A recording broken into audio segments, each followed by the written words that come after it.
Namanya adalah Yustisiana Ardian Fitri. Selain mengurus kedua anaknya, Yustisiana adalah pegawai sebuah bank syariah di Jakarta yang mantap dengan hijabnya. Seperti wanita berhijab lainnya, mengenakan hijab membuat Yustisiana harus memilih model-model baju muslim yang nyaman untuk dikenakan. Ini baju favorit aku, salah satu baju favorit aku. Modelnya outer namanya.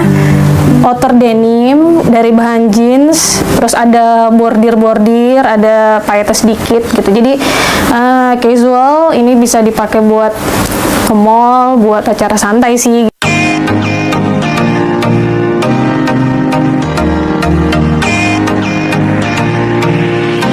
Namun, di balik kesibukannya sebagai seorang ibu dan pekerja kantoran, Yustisiana juga aktif berolahraga. Iya, hijab bukan penghalang bagi Yustisiana untuk menyalurkan hobinya berolahraga lari. Kecintaan wanita berhijab ini terhadap olahraga lari tidak sendiri. Bersama wanita lain yang berhijab, Yustisiana tergabung dalam komunitas pelari berhijab di tempat kerjanya. Walau bukanlah seorang atlet lari, namun perlengkapan olahraga lari yang dimiliki Yustisiana sangat lengkap. Ini ada jersey aku, sepatu running favorit aku.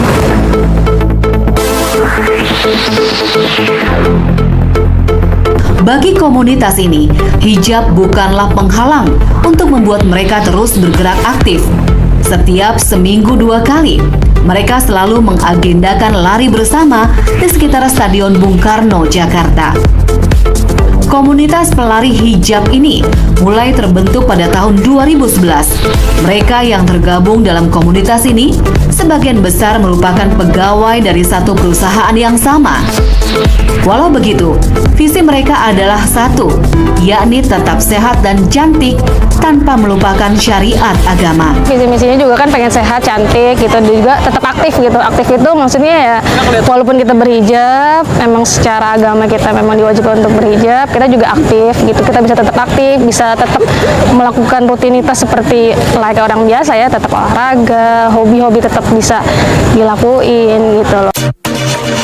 Tak jauh berbeda dengan Yustisiana, Shinta Dewi dan Mila yang juga anggota komunitas pelari berhijab ini mengamini bila hijab bukanlah penghalang bagi mereka untuk tetap aktif berolahraga. Sebenarnya biar bisa sehat aja, karena kerasa kok kita yang namanya kerja di kantoran dari Senin sampai Jumat dengan rutinitas hari-hari dengan tingkat stres yang cukup tinggi, kita juga butuh vitalitas tubuh yang kuat. Nah, disitulah kita perlu olahraga yang memang kita harus mikir nih, yang nggak terlalu memberatkan, yang nggak terlalu banyak keluar duit tuh apa gitu. Kalau olahraga, saya lari, saya berenang, saya ikut trail run. Kayaknya nggak pernah ada masalah, saya ikut bela diri juga. Saya rasa kalau sekarang semua aktivitas apapun itu nggak akan keganggu dengan hijab.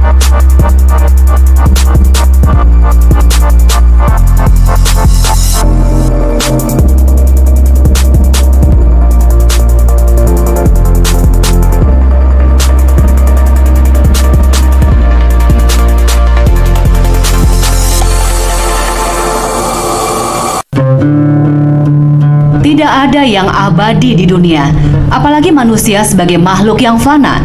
Kematian pasti akan menyapa. Setiap kematian selalu menyisakan duka, terlebih jika yang mengalaminya adalah keluarga dan orang tercinta. Berpisah secara raga pasti berat dirasa. Sebagai bentuk penghargaan kepada yang telah berpulang, bermacam cara dilakukan. Mengupayakan yang terbaik yang mampu diberikan, misalnya dengan menguburkan jenazah di makam pilihan keluarga.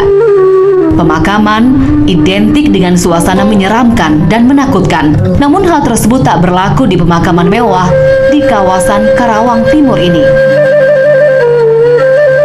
Untuk melengkapi fardu kifayah dalam pemakaman, yaitu memandikan, mengkafani, mensolatkan, dan memakamkan dalam bentuk sebagai satu layanan kepada masyarakat Islam, khususnya Muslim, bagaimana cara mengadakan pemakaman, mengelola pemakaman secara secara Islam. Layaknya perumahan elit, taman pemakaman ini dilengkapi dengan taman, gedung serbaguna, gazebo, dan fasilitas lainnya bagi peziarah. Pemakaman umum yang ada sekarang itu kan dibatasi 5 tahun. Ketika sudah tidak ada ahli waris, mungkin itu bisa saja nanti hilang. Nah, ini salah satu pertimbangan, ini menjadi pilihan. Taman pemakaman Muslim ini berada di lahan seluas 25 hektar dengan kapasitas yang dirancang sebanyak 29.000 jenazah dengan konsep makam dalam taman. Berabad-abad kuburan itu tidak ada kemajuannya, tetap saja ukuran 1x2. Kalau dia dibilang harganya 4 miliar, 5 miliar besar, itu yang besar itu tamannya. Nah, ini sebenarnya dalam perspektif kita ini bisa jadi ini mubadzir. Dan yang bisa jadi dia haram, bisa jadi dilarang ketika dia bercampur baur. Dalam Islam nggak boleh kuburan bercampur baur. Ini Islam, Nasrani, Hindu, Buddha, nggak boleh.